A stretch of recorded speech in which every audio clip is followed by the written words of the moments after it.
అందరికీ నమస్తే. ఈరోజు పుణ్యక్షేత్రం శీర్షికలో కలియుగ దైవం తిరుమల శ్రీనివాసుని దివ్యక్షేత్రం గురించి తెలుసుకుందాం.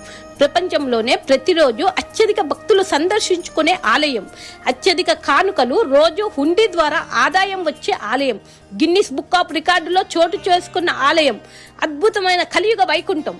అసలు తిరుమల వెంకటేశ్వరుని పురాణ చరిత్ర ఏంది తెలుసుకుందామా?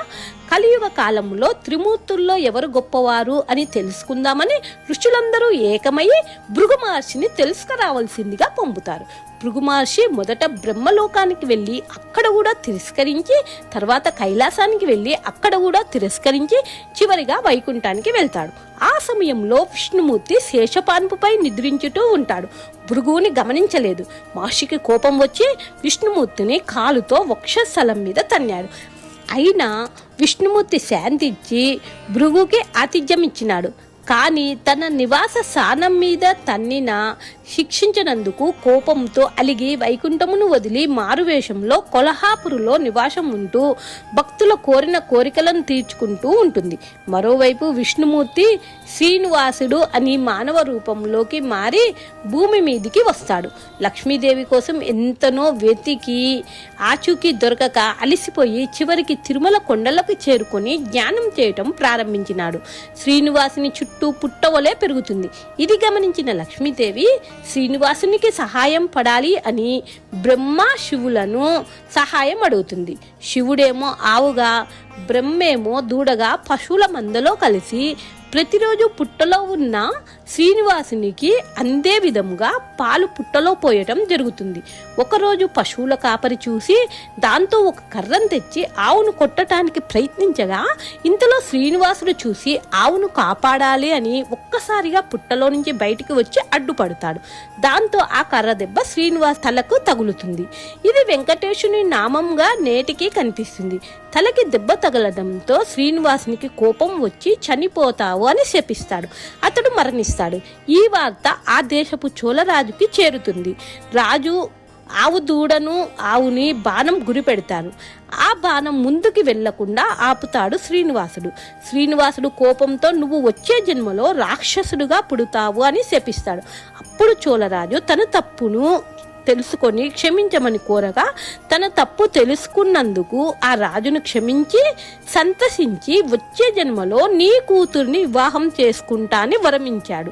చోళరాజు ఆకాశరాజుగా పునర్జన్మ తీసుకొని సంతానం కోసం యజ్ఞం చేయగా బంగారు కమలంలో నుంచి ఆడపిల్ల వస్తుంది. దాంతో ఆ పాపకి పద్మావతి అని నామకరణం చేసి అల్లారు ముద్దుగా పెంచుకొని పద్మావతి చదువుకొని అందమైన మహారాణిగా ఎదుగుతుంది. మరోవైపు శ్రీనివాసుడు భూమి మీద కాలం గడుపుతూ ఉన్నప్పుడు పద్మావతి దేవిని చూసి ఇష్టపడి పద్మావతి కూడా ప్రేమలో పడతారు. ఈ విషయం తెలిసిన మహారాజు పెళ్లికి అనుమతిస్తాడు. పద్మావతి దగ్గర పెళ్లికి కావలసిన ధనరాశులన్నీ ఉన్నాయి గాని శ్రీనివాసుని దగ్గర లక్ష్మి లేకపోవటం వల్ల ధనరాశులు ఉండవు. శ్రీనివాసుడు సంపదలకు రాజైన కుబేరుని దగ్గరికి వెళ్ళి పెళ్లికి కావలసిన ధనమును, నగలను అప్పు తెస్తాడు. అవి తీసుకున్న శ్రీనివాసుడు ఇక నుంచి భక్తులు తనకిచ్చే కానుకల ద్వారా తీరుస్తాను అని చెప్తాడు. సరే అని కుబేరుడు కూడా అంగీకరిస్తాడు. శ్రీనివాసుడి పద్మావతి కళ్యాణం రంగరంగ వైభవంగా జరుగుతుంది. శ్రీనివాసుడు పద్మావతిని తీసుకొని కొంతకాలం తిరుమల కొండలో నివసించసాగాడు. ఈ విషయం తెలిసిన లక్ష్మీదేవి శ్రీనివాసుని నిలదీయగా ముగ్గురికి గొడవ జరగటం శ్రీనివాసుడు 7 అడుగులు వెనుకకి వేసి శిలగా మారిపోయినాడు. లక్ష్మీదేవి పద్మావతి కూడా రాతి దేవతలుగా మారిపోయినారు. లక్ష్మీదేవి శ్రీనివాసుని ఛాతీకి ఎడమ వైపున, పద్మావతీదేవి కుడివైపున ఉంటుంది. ఈ విధంగా తిరుమల కొండపై కొలువున్నట్లు పురాణ గాథలు తెలియజేస్తున్నాయి. ఈ ప్రాంతంలో ఈ ఆలయాన్ని ఆకాశరాజు సోదరుడు తొండమాన్ చక్రవర్తి నిర్మించినాడు అని ప్రసిద్ధి. తిరుమల క్షేత్రము ఏర్పడి 1500 సంవత్సరాలు దాటింది అని చరిత్రలో ఉంది. ఆ తర్వాత ఒక్కొక్క తరం రాజులు రకరకాల రాజ్యాల నుంచి ఆలయానికి ఆభరణాలను, డబ్బును అందించి ఆలయ నిర్మాణాన్ని పునరుద్ధరించినారు. 1870లో ప్రభుత్వం భక్తుల సౌకర్యార్థం మెట్లు నిర్మించింది. 1933లో టీటీడీ బోర్డు 26 కోట్ల రూపాయలతో మెట్ల మార్గాన్ని అభివృద్ధి చేసినారు. కలియుగ కాలంలో మానవాల్ని రక్షించడానికే ఆ భగవంతుడే ఇక్కడ వెలిసాడు అని భక్తుల విశ్వాసము. అందుకే కలియుగ వైకుంఠం అని కూడా అంటారు.